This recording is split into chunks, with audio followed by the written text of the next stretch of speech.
ಆನೇಕಲ್. ಆತ ಗುರುವಿನದೇ ಯೋಗಾಸನ ಕಲಿತ ಆಧುನಿಕ ಏಕಲವ್ಯ. ಈತನಿಗೆ ಸ್ಫೂರ್ತಿಯಾಗಿದ್ದು ಡಾಕ್ಟರ್ ರಾಜ್ಕುಮಾರ್. ಹೇಗೆ ಏನ್ ಸ್ಟೋರಿ ಬನ್ನಿ. ಮುಂದೆ ಗುರಿ ಇರಬೇಕು, ಹಿಂದೆ ಗುರು ಇರಬೇಕು. ಆಗ ಮಾತ್ರ ಏನನ್ನಾದ್ರೂ ಸಾಧಿಸೋಕೆ ಸಾಧ್ಯ. ಆದ್ರೆ ಗುರಿ ಇದ್ದು ಗುರುವಿಲ್ಲದೆಯೂ ಕೂಡ ಯೋಗಾಸನದ ಮೂಲಕ ಹುಬ್ಬಳ್ಳಿಯ ಶಂಭು ಏಕಲವ್ಯನಂತೆ ಯೋಗಾಸನದ ಪಟ್ಟುಗಳನ್ನ ಕರಗತ ಮಾಡಿಕೊಂಡಿದ್ದಾರೆ. ರಾಜ್ಕುಮಾರ್ ಅಭಿನಯದ ಕಾಮನಬಿಲ್ಲು ಸಿನಿಮಾದಿಂದ ಸ್ಫೂರ್ತಿಗೊಂಡು ಯೋಗಾಸನವನ್ನ ಅಭ್ಯಾಸ ಮಾಡ್ತಿದ್ರು. ಬದುಕಿನ ಬಂಡಿ ಎಳೆಯೋದಕ್ಕೆ ಬಾಡಿ ಮಸಾಜ್ ಕೆಲಸ ಮಾಡ್ತಾ ಇದ್ರು. ಜೊತೆಗೆ ಸಿನಿಮಾ ವ್ಯಾಮೋಹದಿಂದಾಗಿ ಬೆಂಗಳೂರಿಗೆ ಬಂದ್ರು. ಆದ್ರೆ ಇಲ್ಲೂ ಕೂಡ ಸಿನಿಮಾ ನಟರಿಗೆ ಬಾಡಿ ಮಸಾಜ್ ಮಾಡಿದ್ರೆ ಹೊರತು ನಟಿಸುವಂತ ಅವಕಾಶ ಇವರಿಗೆ ಸಿಗ್ಲಿಲ್ಲ. ಟಿವಿ ಆನ್ ಮಾಡಿದಾಗ ಕಾಮನಬಿಲ್ಲು ಫಿಲ್ಮ್ ಹಚ್ಚಿದ್ರು ಡಾಕ್ಟರ್ ರಾಜ್ಕುಮಾರ್.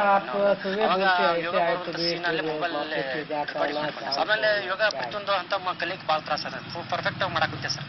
ಆಮೇಲೆ ಅದನ್ನು 2 ವರ್ಷ 3 ವರ್ಷ ಬಾಡಿ ಮಸಾಜ್ನಿಂದ ಬರುವಂತ ಹಣ ಆವತ್ತಿನ ಊಟ ತಿಂಡಿ ಜೊತೆಗೆ ಮನೆ ಬಾಡಿಗೆಗೆ ಸರಿ ಹೋಗುತ್ತೆ. ಹೀಗಿದ್ರು 4 ಜನರಿಗೆ ಯೋಗದ ಪರಿಚಯವಾಗಬೇಕು ಅನ್ನೋದು ಅವರಿಗಿರುವಂತ ಹಠ. ಜನಗಳಿಗೆ ಈ ಯೋಗ ಅಂದ್ರೆ ಅವ್ರ ಕಡೆಯಿಂದ ಕಲಿತ ಇವ್ರಿಗೆ ಈ ಕಡೆ ಕಲಿಬದ್ಲಿ ನಮ್ಗೆ ಶುದ್ಧಿ ಅನ್ನೋದು ಆತ್ಮಸ್ಥೈರ್ಯ ಅನ್ನೋದು ಇತ್ತಂದ್ರೆ ಎಲ್ಲ ಮಾಡ್ಬೋದು ಅನ್ನೋದು ತಿಳಿಸ್ಲಿಕ್ಕೆ ಬಂದಿರೋ ಸರ್. ಇತ್ತೀಚೆಗಷ್ಟೇ ಮದುವೆಯಾಗಿರುವಂತ ಶಂಭುಗೆ ಬಣ್ಣದ ಲೌಕದ ಮೇಲಿರುವಷ್ಟೇ ವ್ಯಾಮೋಹ ಯೋಗದ ಮೇಲೂ ಕೂಡ ಇದೆ. ಇದನ್ನ ಯಾರಾದ್ರೂ ಗುರುತಿಸಿ ಅವಕಾಶ ಕೊಡ್ಬೇಕಷ್ಟೇ. Sunil Shankaraghatta, public TV, Bengaluru. ಇಷ್ಟೊತ್ತು ಸುದ್ದಿ ಕೊಟ್ಟಿದ್ದು ನಾನು ದಿವ್ಯ ಜ್ಯೋತಿ. ನೆನಪಿರ್ಲಿ, ನ್ಯೂಸ್ ಅಂದ್ರೆ ಪಬ್ಲಿಕ್ ಟಿವಿ.